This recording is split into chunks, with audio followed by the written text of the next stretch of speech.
A los 78 años, descubrí que mi familia estaba planeando mi muerte.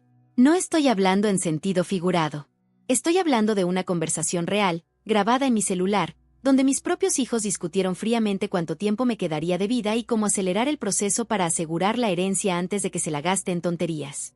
Mi nombre es Carmen Esperanza Morales. Durante 60 años construí una fortuna de 2 millones de pesos trabajando 16 horas al día. Durante 60 años creí que estaba construyendo un legado para mi familia. Durante 60 años viví la mentira más grande de mi vida. Y lo que te voy a contar ahora va a hacer que cuestiones todo lo que crees sobre la familia, el dinero y el precio de la verdad. Porque descubrí algo sobre el origen de esa fortuna que puede destruir 3 generaciones de mi familia. Algo tan perturbador que, cuando lo sepas, vas a entender por qué prefiero morir en la miseria antes que dejarle un centavo a estas personas que llamé mis hijos. Era un martes cualquiera cuando todo se vino abajo. Estaba en la cocina preparando el té de las 4, esa rutina sagrada que mantengo desde hace 40 años, cuando sonó el teléfono. Era mi nieta Sofía, de 28 años, con esa voz melosa que siempre usaba cuando necesitaba dinero. Abuelita, necesito hablar contigo urgentemente. ¿Puedo ir para allá? 20 minutos después estaba en mi sala, las manos le temblaban, los ojos rojos.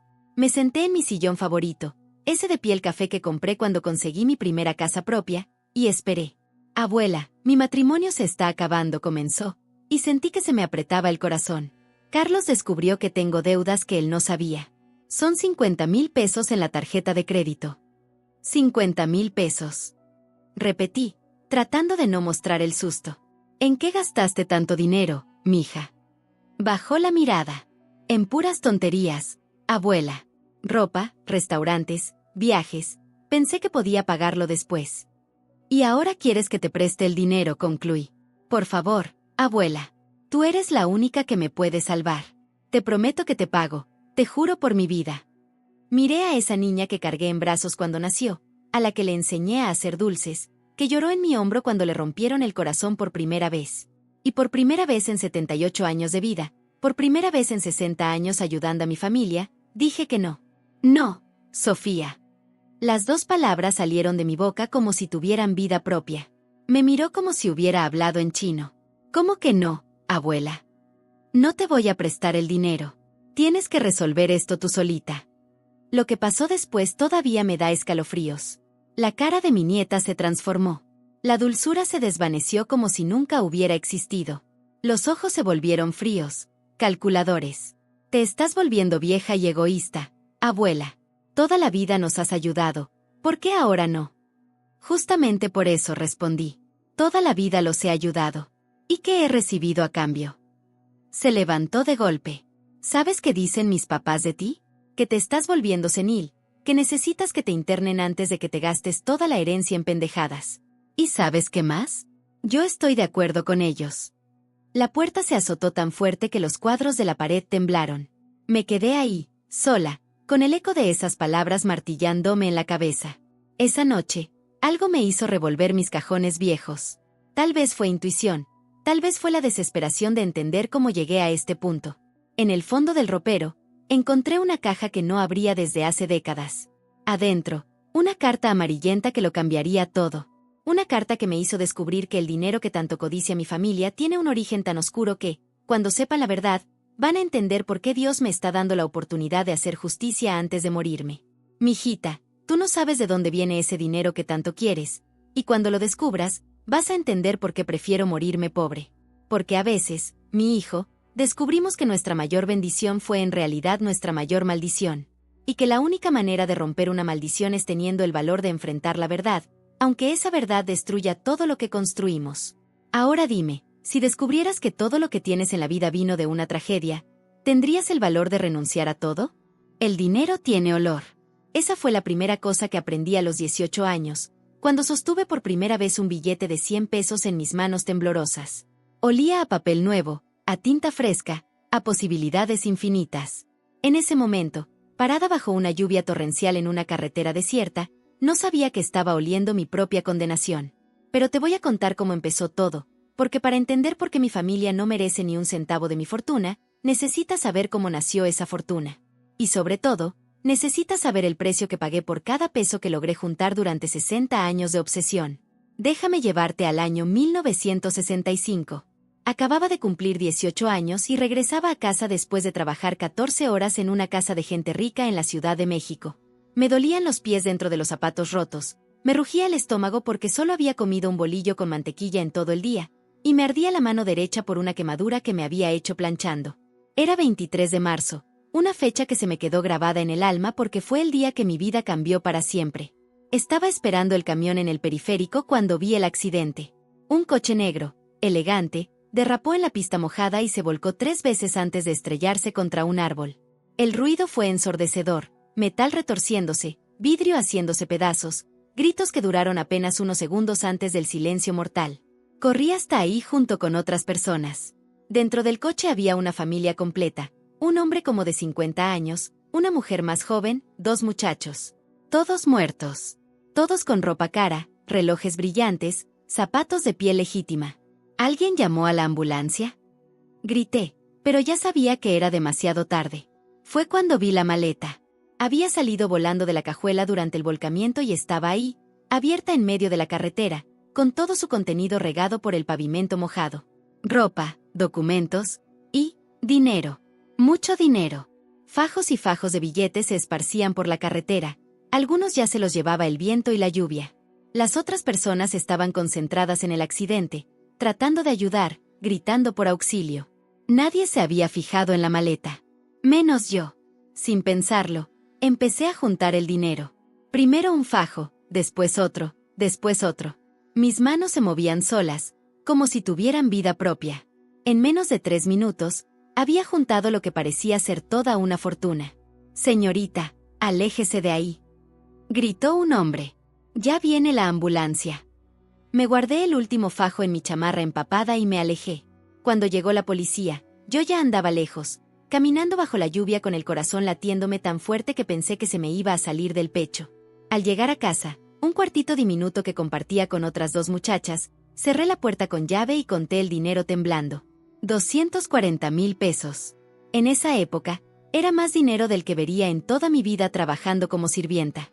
«Dios mío», susurré. «¿Qué hice?». Durante 3 días no pude dormir. Me quedaba viendo el dinero escondido bajo el colchón y pensando en la familia muerta. ¿Quiénes eran?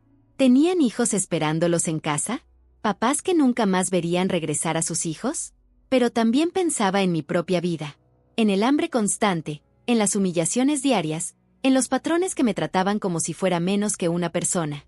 En esos 3 días, tomé la decisión que moldearía los siguientes 60 años de mi existencia. Me iba a quedar con el dinero.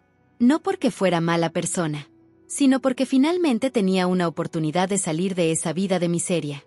Una oportunidad de ser alguien. Una oportunidad de construir algo que valiera la pena. La semana siguiente, leí en el periódico sobre el accidente. Familia tradicional capitalina muere en volcamiento en el periférico. Empresario Juan Esperanza, 52, esposa María Elena, 45, e hijos Juan Jr., 17, y Elena, 16, no resistieron las heridas. Esperanza. El mismo apellido que yo adoptaría cuando me casara, 4 años después. Pero en ese momento no lo sabía. Solo sabía que tenía en las manos la oportunidad de cambiar mi vida. Y la cambié. Con ese dinero, abrí un pequeño taller de costura. Trabajaba 16 horas al día, 7 días a la semana. Cada centavo que ganaba, lo reinvertía. Cada peso que me sobraba, lo guardaba religiosamente. En 10 años, tenía 3 talleres. En 20 años, una fábrica pequeña. En 30 años, un imperio textil modesto pero sólido. Durante todos esos años, nunca le conté a nadie sobre el origen de mi primer capital. Ni a mi esposo, ni a mis hijos, ni a mi confesor. Cargué ese secreto como si fuera una piedra en el pecho, que pesaba más cada año que pasaba. Porque ves, mi hijo, yo construí toda mi vida encima de una tragedia. Cada éxito que alcancé, cada conquista que celebré, cada momento de orgullo que sentí, todo estaba manchado con la sangre de esa familia que murió en la carretera. Y ahora, 60 años después, descubrí algo que cambió todo otra vez. 60 años guardando ese secreto. Pero ayer encontré una carta que lo cambió todo. Una carta que me enseñó que el destino tiene sentido del humor. Y que a veces, la justicia tarda décadas en llegar, pero cuando llega, es perfecta y terrible al mismo tiempo. Dime una cosa, ¿Podrías vivir 60 años sabiendo que todo lo que construiste empezó con una tragedia? ¿Podrías verte al espejo todos los días cargando un secreto así? Los secretos tienen vida propia, y después de 60 años guardando el mío, finalmente decidió hablar. Era viernes por la noche cuando abrí esa caja polvorosa que había estado evitando desde hace décadas. Mis manos temblaban mientras levantaba la tapa, como si supiera que lo que encontraría adentro cambiaría todo para siempre. El olor a papel viejo y humedad me golpeó la cara, pero no era eso lo que me tenía nerviosa. Era la intuición de que mi pasado había venido a cobrar la cuenta.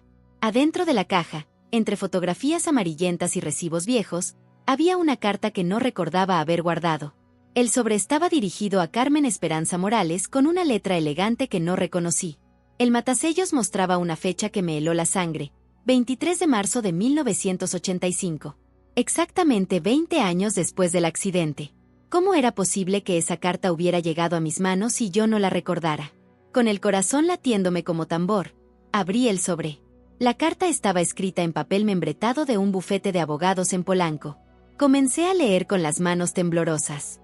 Estimada señora Morales, nos dirigimos a usted en representación de la familia Esperanza Villarreal. Después de 20 años de investigación, hemos logrado rastrear el paradero de los fondos que desaparecieron el día del fatal accidente de nuestros clientes en el periférico. Se me cayó la carta de las manos. Ellos sabían. Después de todos estos años, después de construir toda una vida nueva, después de convencerme de que nadie se había dado cuenta, ellos sabían. Recogí la carta del suelo con manos que no podía controlar y seguí leyendo. Sabemos que usted recogió 240,000 pesos de la carretera esa noche lluviosa. Sabemos que usó ese dinero para comenzar su negocio. Sabemos que durante 20 años ha construido una fortuna considerable basada en ese capital inicial. No la contactamos para acusarla o para pedirle que devuelva el dinero. La contactamos porque tenemos una propuesta que creemos será de su interés. Verá, señora Morales, ese dinero que usted encontró no era dinero limpio. Juan Esperanza, el hombre que murió en el accidente, era nuestro cliente, pero también era un hombre que había cometido terribles crímenes. El dinero que usted tomó era producto del secuestro y asesinato de una familia campesina en Michoacán. Usted, sin saberlo, construyó su imperio con dinero manchado de sangre. Si está leyendo esta carta, significa que han pasado exactamente 20 años desde el accidente. Hemos esperado todo este tiempo para contactarla porque queríamos ver qué tipo de persona se convertiría usted. Hemos estado observándola discretamente durante estas 2 décadas. Y debemos decir que nos sorprendió gratamente. Tuve que detenerme. Las palabras bailaban frente a mis ojos. ¿Dinero de un secuestro? ¿Una familia asesinada? ¿Me habían estado vigilando durante 20 años? Respiré profundo y continué. A diferencia del señor Esperanza, usted usó ese dinero para construir algo honesto. Empleó a cientos de personas, ayudó a sus trabajadores, donó a causas justas. En cierta forma, usted limpió ese dinero sucio convirtiéndolo en algo bueno. Pero eso no cambia el hecho de que ese dinero pertenecía a una familia que fue brutalmente asesinada para obtenerlo. Aquí está nuestra propuesta. Queremos que usted sea quien ayude a la única sobreviviente de esa tragedia. María Santos, una niña de 8 años en 1965, logró esconderse cuando mataron a sus padres y hermanos. Ahora es una mujer de 28 años con 3 hijos pequeños, viviendo en extrema pobreza en un pueblo de Michoacán. Ella no sabe nada sobre el dinero. No sabe que usted existe. No sabe que su fortuna actual viene indirectamente de la muerte de su familia. La decisión es suya, señora Morales. Puede quedarse callada y seguir con su vida. Nadie más sabe lo que nosotros sabemos. O puede hacer lo correcto. Si decide ayudar a María Santos, encontrará sus datos de contacto en el sobradjunto. Si decide no hacer nada, respetaremos su decisión y este será el último contacto que tenga con nosotros. Solo recuerde esto. El dinero siempre busca regresar a donde pertenece. Tarde o temprano, de una forma u otra, las deudas del pasado se cobran. Atentamente, Bufete Jurídico Herrera y Asociados. Dejé caer la carta y me quedé sentada en mi sillón por no sé cuánto tiempo. El silencio de la casa se sentía pesado, como si las paredes mismas estuvieran juzgándome. Durante 60 años pensé que había robado a una familia rica. Durante 60 años cargué con la culpa de haber aprovechado una tragedia. Pero ahora descubría que esa familia rica había asesinado a una familia pobre para conseguir ese mismo dinero. ¿Eso me hacía menos culpable? ¿O me hacía más responsable? Y ahora, después de todos estos años, Esa niña que se escondió mientras mataban a su familia estaba viviendo en la pobreza mientras yo disfrutaba de una fortuna construida con el dinero de sus padres muertos. Busqué en el sobre y ahí estaba, la dirección de María Santos en un pueblo llamado Paracho, Michoacán. En ese momento entendí por qué mi familia no merecía ni un centavo de mi herencia. Porque esa herencia nunca había sido mía desde el principio. Pero también entendí algo más profundo. A veces la vida nos pone en situaciones donde no hay decisiones completamente correctas. Solo hay decisiones que podemos vivir con ellas, y decisiones que no. ¿Alguna vez has descubierto que algo bueno en tu vida venía de algo terrible? ¿Qué harías si supieras que todo lo que tienes debería pertenecer a otra persona? Hay decisiones que cambian tu vida en un instante, y hay decisiones que tardan 60 años en gestarse antes de nacer. La mía nació a las 3 de la madrugada del sábado, cuando finalmente pude levantarme del sillón donde había pasado toda la noche pensando. Mis piernas entumecidas apenas me sostenían, pero mi mente nunca había estado más clara. Tenía que ir a Paracho, Michoacán. Tenía que encontrar a María Santos. Tenía que mirar a los ojos a la mujer cuya familia había sido asesinada para que yo pudiera construir mi imperio, sin importar las consecuencias. A las 6 de la mañana ya estaba empacando una maleta pequeña. Cada prenda que doblaba me pesaba como plomo, porque sabía que tal vez sería la última vez que las usaría como una mujer rica. Cuando regresara de ese viaje, mi vida podría estar completamente destruida. O finalmente podría estar completa. ¿A dónde vas tan temprano, mamá?, me preguntó mi hijo Roberto cuando me vio bajando las escaleras con la maleta. Había llegado sin aviso, como siempre hacía cuando necesitaba dinero. Voy a resolver un asunto pendiente, le respondí sin detenerme. ¿Qué asunto? Mamá, ya tienes 78 años, no deberías andar viajando sola. Me detuve y lo miré.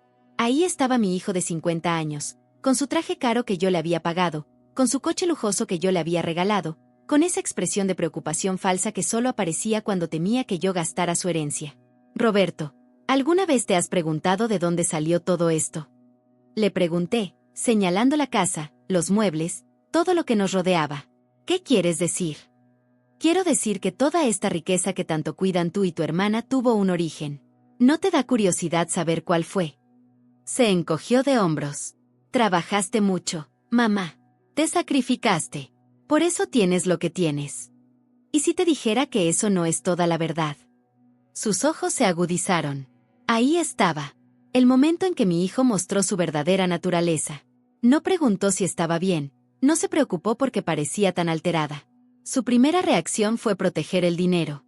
Mamá, no me vengas con ideas raras. Ya tienes una edad en la que, bueno, a veces la mente nos juega trucos. Mi mente está perfectamente clara, Roberto. Más clara de lo que ha estado en 60 años. Mira, mamá, si es por lo que pasó ayer con Sofía, ella ya me contó. Dice que le gritaste y que no quisiste ayudarla. Eso no está bien. Somos familia. Familia. Repetí la palabra como si fuera veneno. ¿Sabes qué es familia de verdad, Roberto? Familia es estar ahí cuando alguien necesita ayuda sin esperar nada a cambio. Familia es preocuparse por el bienestar del otro, no solo por su dinero. ¿De qué hablas? Nosotros siempre nos hemos preocupado por ti. No, Roberto. Ustedes se han preocupado por mi dinero, que no es lo mismo. Se acercó un paso, y pude ver la desesperación en sus ojos. Mamá, por favor, no hagas ninguna locura. Si necesitas hablar con alguien, podemos buscar un psicólogo, un doctor. ¿Una locura? Es una locura querer hacer lo correcto después de 60 años. ¿Lo correcto según quién? Mamá, trabajaste como animal toda tu vida. Te mereces disfrutar de tu dinero, no regalarlo a extraños.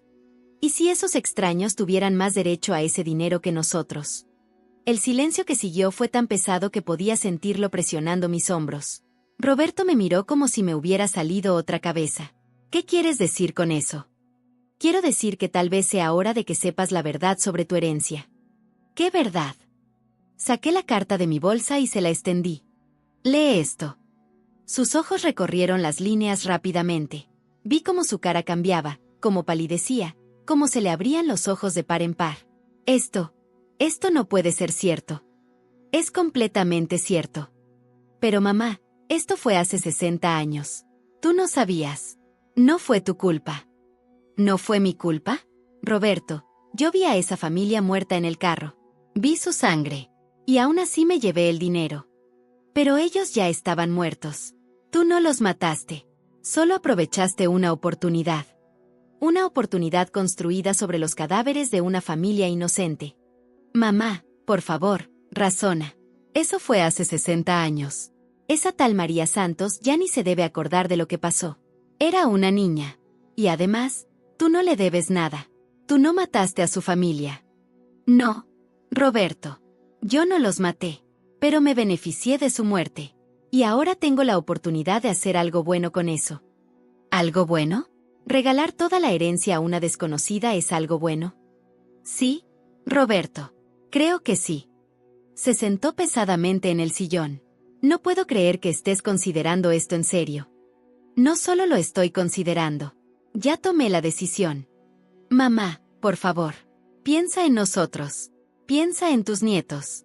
Piensa en todo lo que hemos construido juntos. Roberto, ¿alguna vez, en todos estos años, me has preguntado cómo me siento? ¿Si soy feliz? ¿Si duermo bien por las noches? Claro que sí. No, Roberto. Nunca. Nunca me has preguntado eso. Solo me preguntan cuándo voy a hacer mi testamento y cuánto les voy a dejar a cada uno. Eso no es cierto. Roberto, la semana pasada tu hermana me llevó con un notario. Dijo que era, por si algo pasaba. ¿Crees que no me di cuenta? Se quedó callado. Por eso me voy a Paracho. Porque después de 60 años, finalmente encontré una razón para hacer algo que me permita dormir en paz. ¿Y nosotros qué? ¿Tu familia qué? Ustedes van a tener que aprender a vivir con el dinero que ganen con su propio trabajo, como yo tuve que hacer a los 18 años. Tomé mi maleta y me dirigí hacia la puerta. Mamá, no hagas esto. Te lo suplico. Roberto, durante 60 años hice lo que ustedes querían. Ahora voy a hacer lo que yo necesito hacer. ¿Y si esa mujer ni siquiera existe? ¿Y si es una estafa? Me detuve en la puerta. Entonces me habré equivocado tratando de hacer lo correcto. Pero será la primera vez en 60 años que me equivoco por las razones correctas. Salí de la casa sin voltear atrás. Sabía que tal vez sería la última vez que la viera como mi hogar. ¿Alguna vez has tenido que elegir entre lo que tu familia quiere y lo que tu conciencia te dice que está bien? ¿Qué elegiste?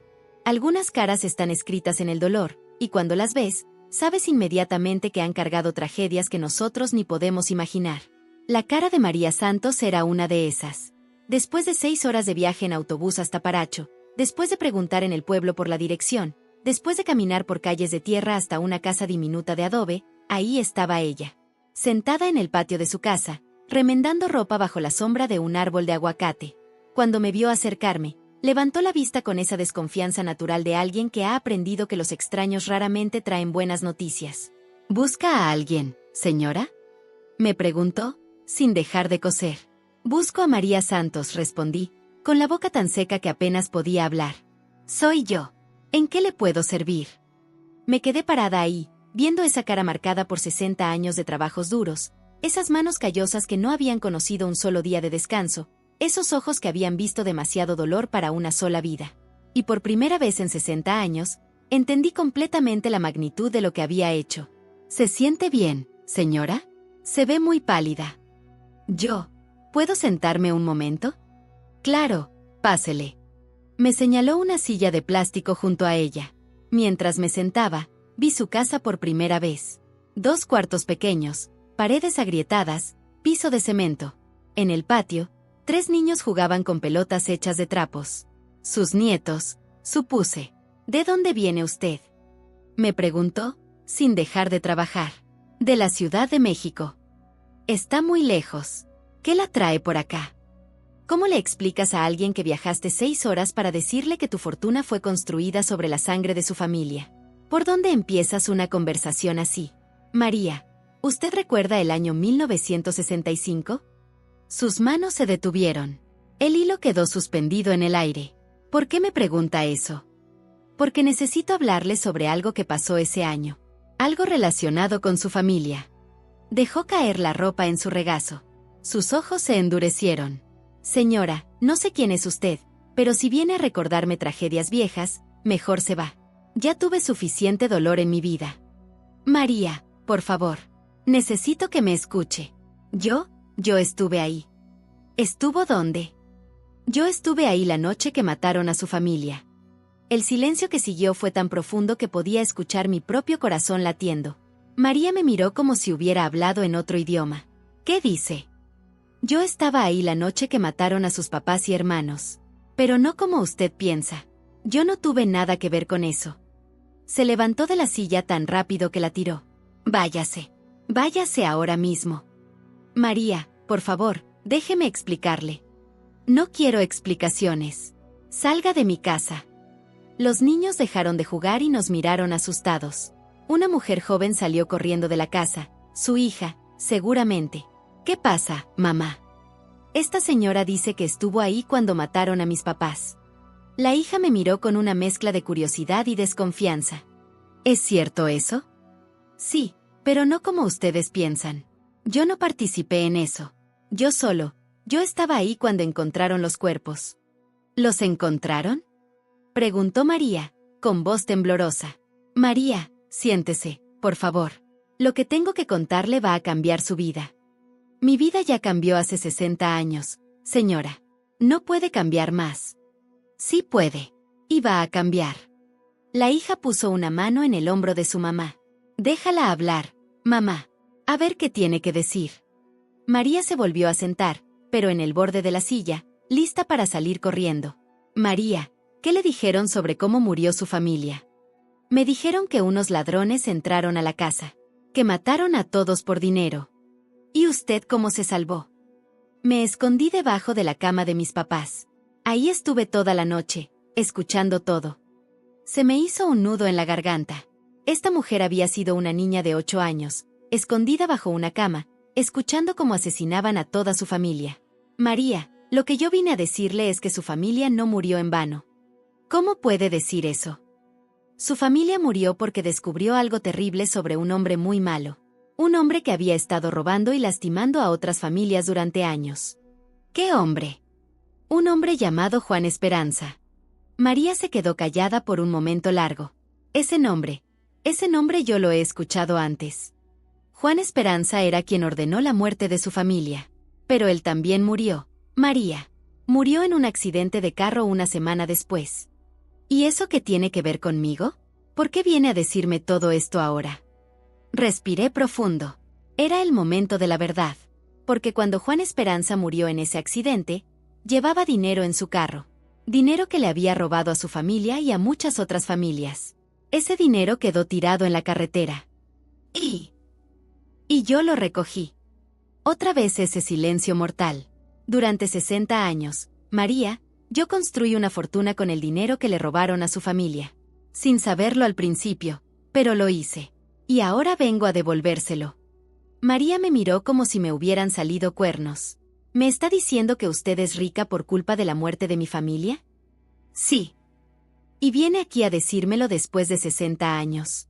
Vengo aquí a darle lo que siempre debió ser suyo. ¿Cuánto dinero? 2 millones de pesos. María se desmayó. Cuando despertó 10 minutos después, rodeada de vecinos que habían llegado al escuchar los gritos, lo primero que me dijo fue: Señora, ¿usted está loca o yo estoy soñando? Ninguna de las dos cosas. María, estoy aquí para arreglar el error más grande de mi vida. ¿Alguna vez has tenido que enfrentar las consecuencias de una decisión que tomaste décadas atrás? ¿Alguna vez has descubierto que tu vida entera estaba construida sobre el sufrimiento de otra persona? Hay momentos en la vida donde descubres que hacer lo correcto es lo más difícil que jamás harás, no por las circunstancias externas, sino por la resistencia de la misma persona a la que quieres ayudar. María Santos no quería mi dinero. Señora, usted está completamente loca si piensa que voy a aceptar eso, me dijo cuando finalmente logré convencerla de que no estaba soñando. Habíamos estado sentadas en su patio durante 2 horas, rodeadas de vecinos curiosos que no se iban por nada del mundo. María, ese dinero es suyo por derecho. Ese dinero no es mío. Nunca fue mío. Mis papás están muertos hace 60 años. Mis hermanos están muertos hace 60 años. El dinero no me los va a devolver. No, pero puede cambiar la vida de sus hijos y nietos. ¿Con dinero sucio? ¿Con dinero que viene de la muerte de mi familia? No, señora. Eso es como venderle su memoria. Su hija, Esperanza, el nombre era una ironía cruel del destino, se acercó y se sentó junto a nosotras. Mamá, tal vez deberías escucharla. Esperanza, tú no entiendes. Ese dinero está maldito. Viene de sangre. Mamá, mira alrededor, dijo Esperanza, señalando la casa deteriorada, los niños jugando descalzos en la tierra, la ropa remendada 1000 veces. Vivimos en la pobreza. Tus nietos no tienen zapatos que valgan la pena. No podemos mandarlos a una escuela decente. ¿Y vas a rechazar la oportunidad de cambiar eso? Prefiero que vivan pobres pero dignos a que vivan ricos con sangre en las manos. Pero mamá, ella no mató a nadie. Ella solo encontró el dinero. Y se lo quedó durante 60 años sabiendo de dónde venía. María tenía razón, y eso me dolía más que cualquier golpe. Durante 60 años había sabido que ese dinero no era completamente mío, y aún así lo había usado para construir mi vida. María, tiene razón, dije finalmente. Tengo las manos sucias. Pero usted puede limpiar ese dinero usándolo para algo bueno. ¿Cómo se limpia dinero sucio, señora? Usándolo para crear vida donde antes había muerte. Usándolo para construir futuro donde antes había solo dolor. Habla bonito, pero eso no cambia lo que es. María, déjeme contarle algo. Durante estos 60 años, yo empleé a más de 500 personas. Ayudé a que cientos de familias salieran de la pobreza. Mandé a estudiar a docenas de niños. ¿Eso significa que el dinero se limpió? No lo sé. ¿Usted qué piensa? Pienso que el dinero no es bueno ni malo. El dinero es solo una herramienta. Lo que importa es qué hacemos con él. Esperanza tomó la mano de su mamá. Mamá, piensa en los niños. Piensa en todo lo que podríamos hacer por ellos. Esperanza, ¿tú aceptarías dinero que viene de la muerte de tu familia? Mamá, ellos ya están muertos. Nada va a cambiar eso. Pero nosotros estamos vivos, y podemos usar esa tragedia para crear algo bueno. ¿Y si ese dinero nos trae mala suerte? ¿Y si nos pasa algo malo por aceptarlo? Peor que estar viviendo así. Preguntó Esperanza, señalando otra vez la pobreza que las rodeaba. María se quedó callada durante varios minutos. Podía ver la batalla que se libraba en su interior. El dolor del pasado contra las necesidades del presente. La dignidad contra la supervivencia. Señora, me dijo finalmente, ¿por qué no se quedó callada? ¿Por qué vino hasta acá a remover todo esto? Porque no podía morir en paz sabiendo que usted estaba viviendo así mientras yo tenía una fortuna que debía ser suya. ¿Y sus hijos? ¿Qué van a decir cuando sepan que regaló su herencia? Mis hijos solo me quieren por mi dinero. María, cuando se enteren de lo que hice, probablemente no me vuelvan a hablar. Pero por primera vez en 60 años, voy a poder dormir tranquila. ¿Y si yo no acepto el dinero? ¿Qué va a hacer? No sé. Tal vez donarlo a una causa buena. Tal vez quemarlo. Pero no me lo puedo quedar.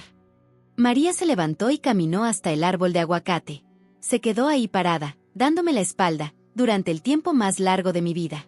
Cuando regresó, tenía lágrimas en los ojos. Señora, voy a hacerle una propuesta. Dígame. Yo acepto la mitad del dinero. La otra mitad, la dona usted a familias que han perdido a sus seres queridos por la violencia. María. Es mi condición. O acepta eso, o no acepto nada. ¿Por qué solo la mitad? Porque la mitad es para el futuro de mis nietos. La otra mitad es para honrar la memoria de todas las familias que han sufrido lo que sufrió la mía. En ese momento entendí que María Santos no era solo una víctima de la tragedia. Era una mujer sabia que había convertido su dolor en compasión. Acepto, le dije. Pero tengo otra condición. ¿Cuál? Usted se queda aquí en Paracho hasta que arreglemos todos los papeles. Quiero conocerla bien antes de aceptar su dinero. Quiero saber qué tipo de persona es realmente. María, eso puede tomar semanas. Tengo 60 años de tiempo perdido, señora. ¿Qué son unas semanas más? ¿Y dónde me voy a quedar? Aquí, en mi casa. Vamos a partir el cuarto de Esperanza. No puedo aceptar eso. Señora, si yo voy a aceptar su dinero, usted va a aceptar mi hospitalidad. ¿Trato? Por primera vez en 60 años, alguien me estaba tratando como a un ser humano, no como a una cuenta de banco. Trato, le respondí. Esa noche, acostada en un petate en el piso de la casa más humilde que había pisado en décadas, me di cuenta de algo extraordinario. Por primera vez en 60 años, no me dolía el pecho cuando respiraba. ¿Alguna vez has descubierto que la persona más pobre que conoces es en realidad la más rica? ¿Alguna vez has entendido que hacer lo correcto duele menos que vivir con la culpa? La verdadera riqueza no se mide en pesos, sino en la paz que sientes cuando apoyas la cabeza en la almohada cada noche.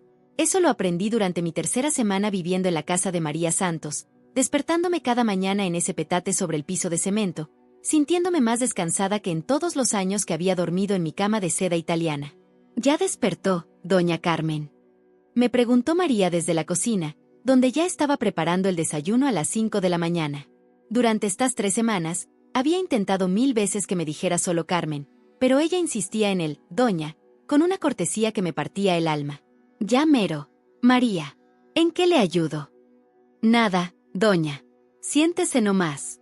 Pero yo ya no era la mujer que se sentaba a que la sirvieran. Durante estas semanas había aprendido a hacer tortillas, pésimas, pero las hacía, a barrer el patio, a ayudar con la ropa. Por primera vez en 60 años, mis manos tenían callos por hacer trabajo honesto. «María, ¿puedo preguntarle algo?» «Claro que sí. ¿Cómo hace para no estar amargada? Después de todo lo que le pasó, ¿cómo puede levantarse cada día con esa sonrisa?» María se detuvo un momento, con las manos en la masa para las tortillas. «¿Sabe qué, doña Carmen? Los primeros años sí estuve muy amargada, muy enojada con Dios, con la vida, con todo. Pero mi abuelita me dijo algo que nunca se me olvidó». «¿Qué le dijo?» Me dijo: «Mija, la amargura es como tomar veneno esperando que se muera tu enemigo. Lo único que logras es enfermarte tú». Y así de fácil dejó de estar enojada. No fue fácil, doña. Me tardé años. Pero un día me di cuenta de que mientras yo estaba ahí echando maldiciones, mis enemigos estaban viviendo su vida como si nada. Yo era la única que se estaba haciendo daño. En ese momento entró Esperanza con los niños, listos para irse a la escuela. Durante estas semanas había conocido a cada uno de ellos: Pedrito de 8 años, Ana de 6, y el bebé Luis de 2 años. «Buenos días, abuela Carmen», me dijeron los niños. Era increíble cómo me habían aceptado como parte de la familia en tan poco tiempo. «Buenos días, mis nietos prestados», les respondí, y por primera vez en mi vida, la palabra «nietos» no me causaba dolor. Después del desayuno, mientras los niños se iban a la escuela y Esperanza al trabajo, María y yo nos quedábamos solas. Esos eran los momentos más preciosos de mi día, cuando podíamos hablar de corazón a corazón. «Doña Carmen, ¿puedo preguntarle algo ahora yo?» «Por supuesto». «¿Usted cómo se siente? Después de 3 semanas aquí, ¿se arrepiente de haber venido?» «María, estas han sido las 3 mejores semanas de mi vida adulta». «¿En serio?» «En serio. Nunca había vivido en una familia de verdad». «Pero usted tiene familia». «No. María. Yo tengo hijos que me ven como una cuenta de banco. Usted tiene familia». María se sentó junto a mí en las sillas de plástico del patio. «Doña Carmen, ¿sabe por qué acepté que se quedara aquí?» «¿Por qué?» «Porque quería ver si usted era de esas personas ricas que nomás quieren dar dinero para sentirse mejor, o si realmente le importaba hacer las cosas bien». «¿Y qué conclusión sacó?» «Que usted no es como pensé que sería». «¿Cómo pensó que sería?» «Pensé que sería una de esas señoras altaneras que se creen mejor que todos. Pensé que me iba a tratar mal, que me iba a hacer sentir menos». «¿Y cómo me ve ahora?» «Ahora veo a una mujer que ha estado cargando una pena muy grande durante muchísimos años. Una mujer que nunca aprendió lo que era una familia de verdad». Se me hizo un nudo en la garganta. «María, ¿puedo contarle algo que nunca le he contado a nadie?» «Claro. Toda mi vida adulta he tenido pesadillas.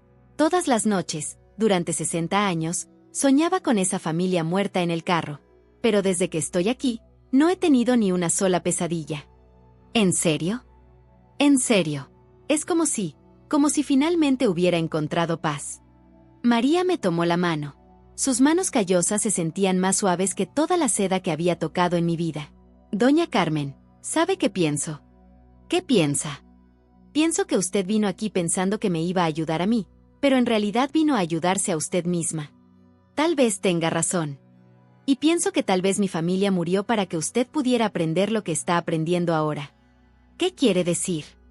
«Quiero decir que tal vez todo esto tenía que pasar así. Tal vez usted necesitaba cargar esa culpa durante 60 años para poder llegar hasta aquí, hasta este momento, y finalmente entender lo que es importante en la vida. María, ¿no le da coraje que yo haya vivido rica mientras usted vivía pobre?» «Al principio sí me daba. Pero después pensé, si usted hubiera vivido pobre como yo, nunca habría podido ayudarme ahora. A veces Dios hace las cosas de maneras que nosotros no entendemos. En ese momento sonó mi teléfono. Era Roberto. Mamá, ¿dónde diablos estás? Llevamos 3 semanas buscándote. Creíamos que te había pasado algo. Estoy bien, Roberto. ¿Dónde estás? En Paracho, Michoacán. ¿Qué haces ahí? Mamá, por favor regresa. Podemos arreglar todo esto. No tienes que regalar tu dinero. Roberto, no estoy regalando mi dinero. Estoy devolviendo lo que nunca fue mío. Mamá, esa gente te está lavando el cerebro. María me miró y me hizo una seña de que le pasara el teléfono. Roberto, le dije, aquí hay alguien que quiere hablar contigo. Le pasé el teléfono a María. Bueno, habla María Santos. Sí, joven, su mamá está aquí conmigo. No, joven, yo no le estoy lavando el cerebro a su mamá. Su mamá llegó aquí por su propia voluntad. ¿Sabe qué le digo, joven Roberto? Su mamá en estas 3 semanas ha sido más familia para mis nietos que ustedes han sido para ella en años. No me alce la voz, jovencito. Sí, puede venir por ella cuando quiera, pero le aseguro que ella ya no es la misma mujer que se fue de su casa. María colgó y me regresó el teléfono. ¿Qué le dijo? Que su hijo va a venir mañana por usted. ¿Y qué vamos a hacer? Vamos a terminar de arreglar los papeles hoy mismo, para que cuando él llegue, todo esté listo. María, ¿qué va a pasar cuando me vaya? Doña Carmen, usted ya no se va a ir. ¿Cómo? Usted ya es parte de esta familia. Esta también es su casa. Puede irse cuando quiera, pero siempre puede regresar cuando guste. Por primera vez en 78 años, lloré lágrimas de felicidad. ¿Alguna vez has descubierto que la familia verdadera no es la que te toca por sangre, sino la que eliges con el corazón? Hay conversaciones que definen el resto de tu vida, y otras que simplemente confirman quién has sido siempre. La conversación con mis hijos cuando llegaron a Paracho fue de las segundas. Roberto llegó primero, manejando su BMW por las calles de tierra como si fuera a conquistar territorio enemigo. Lo seguía Sofía en su Mercedes, con la cara más agria que le había visto en años. Detrás de ellos venían 2 abogados que claramente habían traído para declararme incapacitada mentalmente. Cuando bajaron de sus coches y vieron la casa de María, sus caras fueron un poema. Roberto miró las paredes de adobe como si fueran radiactivas. Sofía se tapó la nariz con un pañuelo perfumado. Mamá, por favor dime que esto es una broma, fue lo primero que me dijo Sofía cuando me vio sentada en el patio, pelando elotes con María para la comida. No es broma, hija. Siéntense, les presento a María Santos y a su familia. Mucho gusto, dijo María, secándose las manos en el delantal antes de extenderlas para saludar. Mis hijos la miraron como si fuera un bicho raro. Ninguno le extendió la mano. Mamá, necesitamos hablar. En privado, dijo Roberto. Lo que tengan que decir, lo pueden decir enfrente de María. Ella ya sabe todo. ¿Todo qué, mamá? ¿Qué le dijiste a esta gente? Les dije la verdad, Roberto. La verdad que ustedes nunca quisieron escuchar. Uno de los abogados se acercó. Señora Carmen, soy el licenciado Herrera. Sus hijos nos han contratado porque están preocupados por su bienestar mental. Mi bienestar mental está perfectamente bien, licenciado. Señora, con todo respeto, regalar 2 millones de pesos a desconocidos no es una decisión de alguien en sus cabales. María se levantó de su silla. ¿Sabe qué, licenciado? Yo no conozco a esta señora desde hace mucho, pero en estas 3 semanas he visto más cordura en ella que en ustedes que vienen aquí a tratarla como si fuera una loca. Señora, usted no entiende la situación. Entiendo perfectamente la situación. Unos hijos que solo ven a su mamá como una herencia están desesperados porque se les va a acabar el dinero fácil. Roberto se puso rojo de coraje. Oiga, no nos conoce para hablarnos así. Tienen razón, no los conozco. Pero conozco a su mamá, y sé que es una mujer buena que ha cargado una culpa durante 60 años. Y si ustedes fueran buenos hijos, estarían apoyándola en lugar de querer encerrarla. Sofía finalmente habló. Señora, usted no sabe lo que está diciendo. Nuestra mamá siempre ha sido una mujer muy sensible, muy emocional. A veces toma decisiones impulsivas. ¿Impulsivas? Les pregunté. ¿Creen que esta decisión fue impulsiva? Mamá, claro que sí. De un día para otro decides regalar toda tu fortuna. ¿Cómo no va a ser impulsivo? Roberto, Esta decisión lleva gestándose 60 años. Desde la noche que encontré ese dinero ensangrentado en la carretera. El segundo abogado abrió una carpeta. Señora Carmen, tenemos aquí los papeles para que firme una orden de protección patrimonial. Es por su propio bien. No voy a firmar nada. Mamá, por favor, razona, dijo Sofía. Esta gente te está manipulando. ¿No te das cuenta? Te ven como una viejita rica y fácil de convencer. María se puso de pie otra vez. ¿Saben qué? Ya me cansé de sus insultos. Vengan acá. Los llevó hasta la entrada de la casa y le señaló un papel pegado en la puerta. ¿Ven esto? Es una copia del documento donde su mamá me transfiere 1.000.000 de pesos. ¿Saben dónde está el otro 1.000.000? ¿Dónde? Preguntó Roberto, claramente preocupado. Ya se donó a una fundación para víctimas de violencia familiar. Su mamá lo hizo ayer. Sofía se tambaleó como si la hubieran golpeado. ¿Ya donaste la mitad del dinero? Sí, Sofía. Y me siento en paz por primera vez en décadas. Mamá, estás loca. Completamente loca. No, hija. Por primera vez en mi vida estoy cuerda. Roberto se acercó a los abogados. ¿Podemos anular esas donaciones? ¿Podemos comprobar que no estaba en sus cabales? El licenciado Herrera revisó los papeles. Señor, el documento está perfectamente redactado. Su madre firmó enfrente de 3 testigos y un notario. Legalmente, no hay nada que hacer. Tiene que haber algo. Roberto, le dije, ¿sabes cuál es la diferencia entre María y ustedes? ¿Cuál? Que cuando María supo que el dinero venía de la tragedia de su familia, su primera reacción fue no querer aceptarlo. La de ustedes fue ver cómo protegerlo. Porque es nuestro dinero. Nuestra herencia. No, Roberto. Nunca fue nuestro dinero. Y la herencia que yo les voy a dejar no es dinero. Entonces, ¿qué? Les voy a dejar el ejemplo de que nunca es demasiado tarde para hacer lo correcto. Aunque duela. Aunque cueste todo. Sofía empezó a llorar. Mamá, no puedes hacernos esto. Tenemos gastos. Tenemos compromisos. Nuestros hijos estudian en colegios privados. Sofía, tal vez sea tiempo de que sus hijos aprendan el valor del dinero. Tal vez sea tiempo de que ustedes trabajen para ganarse la vida. Mamá, somos tu familia. No, Sofía. Familia es María, que me recibió en su casa sin conocerme. Familia son sus nietos, que me llaman abuela sin importarles que no tengamos la misma sangre. Familia es Esperanza, que me enseña a hacer tortillas todas las mañanas con paciencia. ¿Y nosotros qué somos? Ustedes son mis hijos. Los amo, pero no son mi familia. Porque familia no es solo sangre. Familia es amor incondicional, apoyo, comprensión. Y ustedes solo me han dado amor condicional. Amor con precio. Los abogados guardaron sus papeles. Era claro que no había nada que hacer. ¿Y ahora qué, mamá? ¿Te vas a quedar aquí para siempre? No sé, Roberto. Por primera vez en 60 años, no tengo un plan. Y se siente maravilloso. Mamá, cuando se te acabe el dinero, no vengas a pedirnos ayuda. Roberto, yo nunca les voy a pedir ayuda. Pero cuando ustedes necesiten una familia de verdad, ya saben dónde encontrarme. Mis hijos se fueron como llegaron. Haciendo ruido, levantando polvo, sin mirar atrás. Cuando se perdieron en el horizonte, María puso su mano en mi hombro.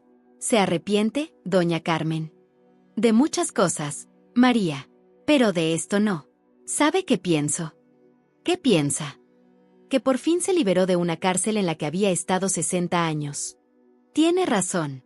Por fin soy libre. ¿Alguna vez has tenido que elegir entre la familia que te tocó y la familia que elegiste?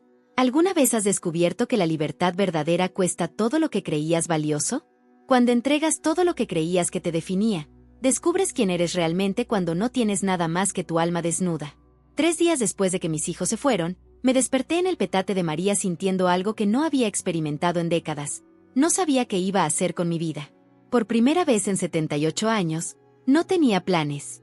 No tenía dinero que administrar, no tenía propiedades que revisar, no tenía inversiones que monitorear. Solo tenía el presente, este momento, esta casa de adobe donde el sol de la mañana se colaba por las ventanas sin cristal. ¿Ya despertó, doña Carmen?, me preguntó María desde el patio, donde ya estaba tendiendo la ropa lavada. Sí, María. ¿En qué la ayudo? Siéntese un ratito. Necesitamos platicar. Me vestí con la única ropa que tenía, un vestido sencillo que María me había regalado, y salí al patio. Ella me esperaba con 2 tazas de café de olla. Doña Carmen, tengo que decirle algo. ¿Qué pasa? Ayer vino el banco. El dinero ya está en mi cuenta. ¿Y cómo se siente? Asustada, si le soy honesta. ¿Por qué asustada? Porque nunca he tenido tanto dinero en mi vida. Porque no sé si lo voy a usar bien. Porque tengo miedo de que me cambie. Me senté junto a ella y tomé su mano. María, ¿quiere que le diga un secreto? Dígame. El dinero no cambia a las personas.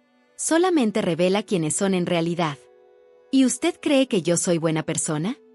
María, usted es la mejor persona que he conocido en mi vida. Pero ¿qué tal si me vuelvo egoísta? ¿Qué tal si se me olvida de dónde vengo?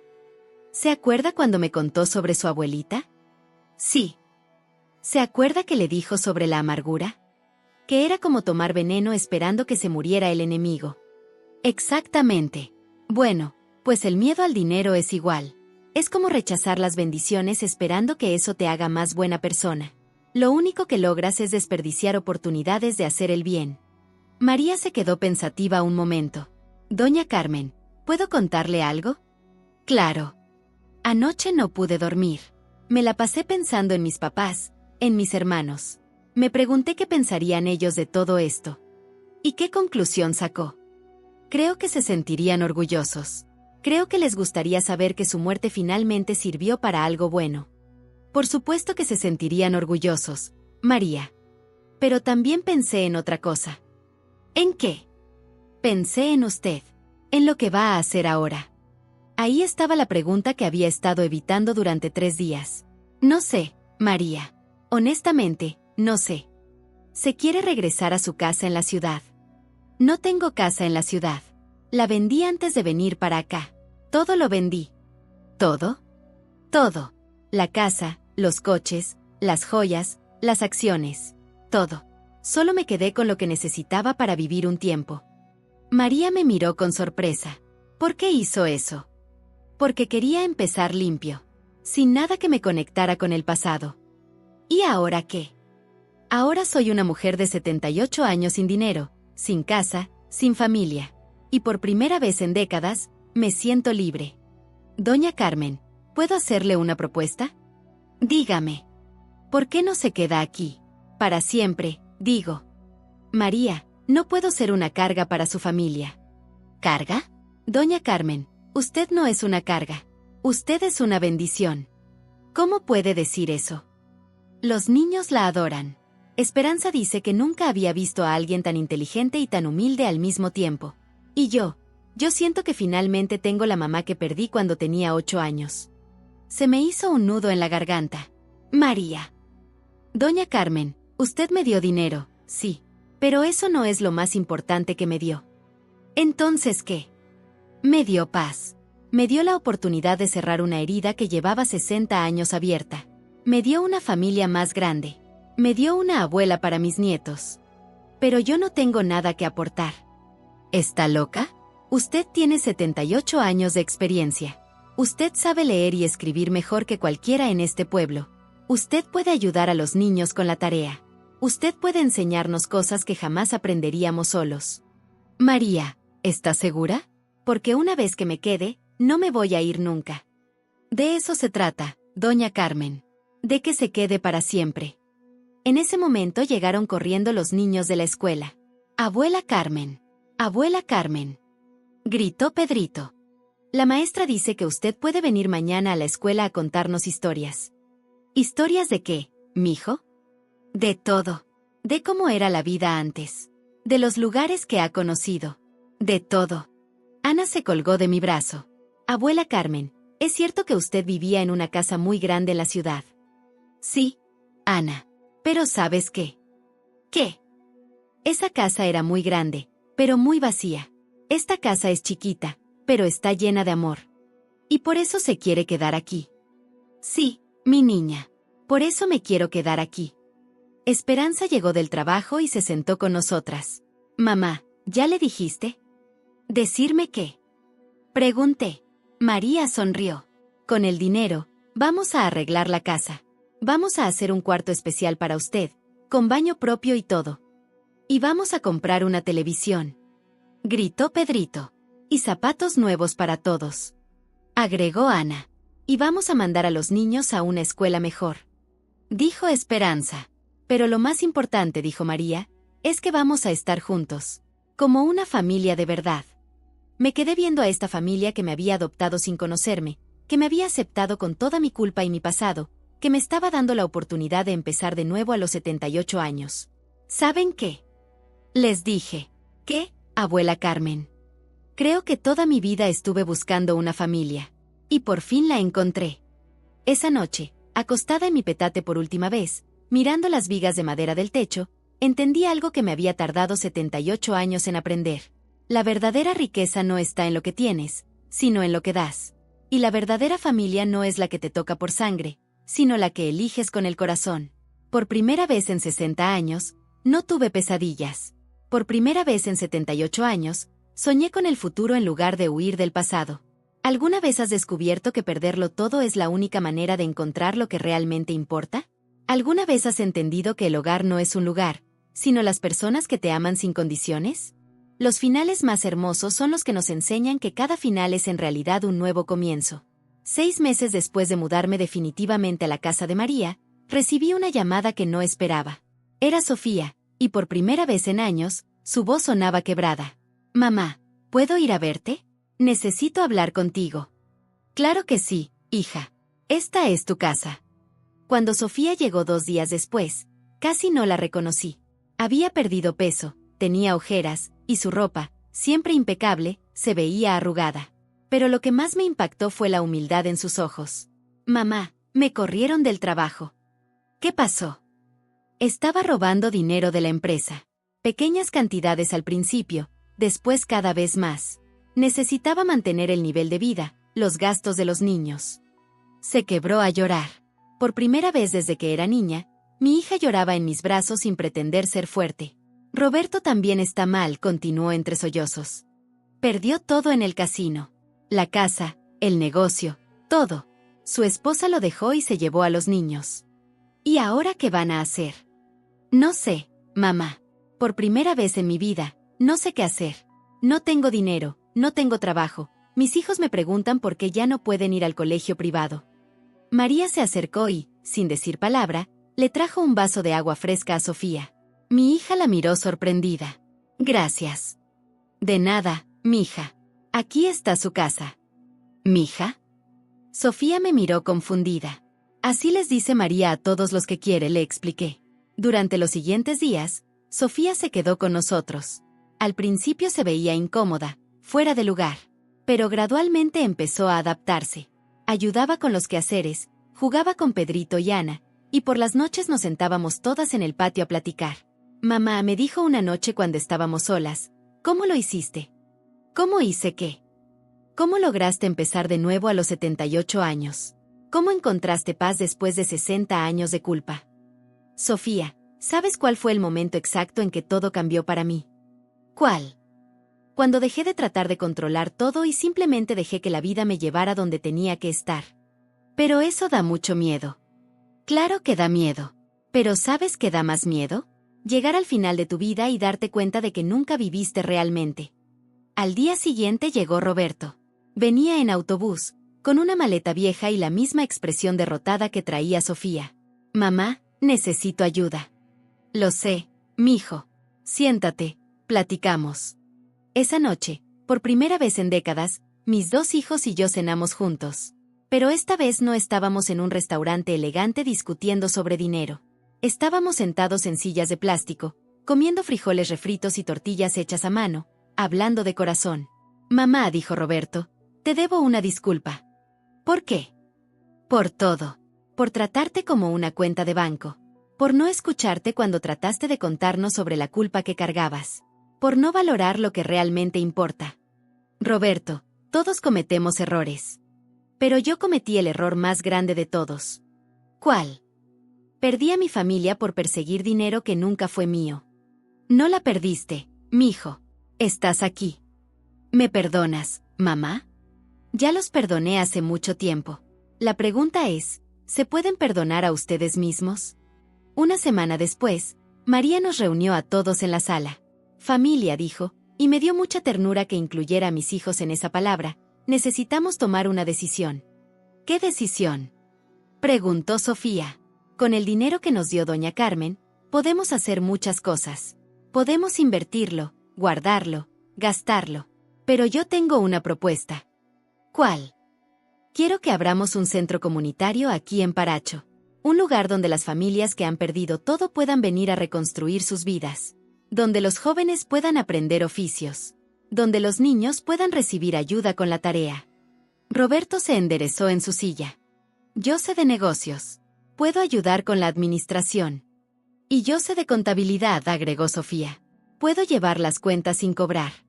¿En serio harían eso?, preguntó María. María, dijo Roberto, tú me devolviste a mi mamá. Es lo menos que puedo hacer. 6 meses después, el Centro de Esperanza Familia Santos abrió sus puertas. En la placa de inauguración están grabados los nombres de la familia que murió en ese accidente hace 60 años. Por fin tienen el memorial que merecían. Roberto maneja el centro como un negocio, pero con el corazón puesto en ayudar. Sofía enseña matemáticas básicas a las mamás que quieren poner pequeños negocios. Esperanza coordina los talleres de oficios. Los nietos de María, mis nietos adoptivos, ayudan con las actividades para niños. Y yo finalmente encontré mi propósito. Todas las tardes me siento en el patio del centro a escuchar las historias de familias rotas que llegan buscando una segunda oportunidad. Les cuento mi historia, y ellos me cuentan las suyas. Juntos descubrimos que nunca es demasiado tarde para empezar de nuevo. Ayer, cumplí 79 años. Mis hijos me organizaron una fiesta sencilla en el centro. Había pastel de chocolate casero, mariachis del pueblo, y todas las familias que hemos ayudado durante este año. Cuando apagué las velas, Roberto me preguntó qué había pedido. Pedí que cada persona que escuche esta historia entienda algo muy importante. ¿Qué cosa, mamá? Que no importa cuántos errores hayas cometido, no importa cuánta culpa cargues, no importa qué tan perdido te sientes. Siempre hay una oportunidad de empezar de nuevo. Pero para tomarla, tienes que estar dispuesto a soltar todo lo que creías que te definía y confiar en que la vida te va a llevar exactamente donde necesitas estar. Esa noche, acostada en mi cama nueva en mi cuarto propio, pero rodeada del amor de mi familia elegida, pensé en algo que mi madre me dijo cuando era niña. Mija, Dios no nos da la vida que queremos. Nos da la vida que necesitamos para convertirnos en quienes debemos ser. Me tardé 79 años en entender esas palabras. Pero valió la pena la espera. ¿Y tú? ¿Estás listo para soltar lo que te está impidiendo ser quien realmente puedes llegar a ser? ¿Estás dispuesto a descubrir que tu mayor tragedia puede convertirse en el regalo más grande que le des al mundo? El círculo se cierra, pero la historia apenas comienza. Y así terminamos otra historia más en el canal Recuerdos del Pasado Escondido. Si te gustó, no olvides dejar tu like y suscribirte. Si disfrutas de historias como esta, deja tu comentario y sugiere temas para que desarrollemos nuevas narrativas inéditas. Hasta el próximo video.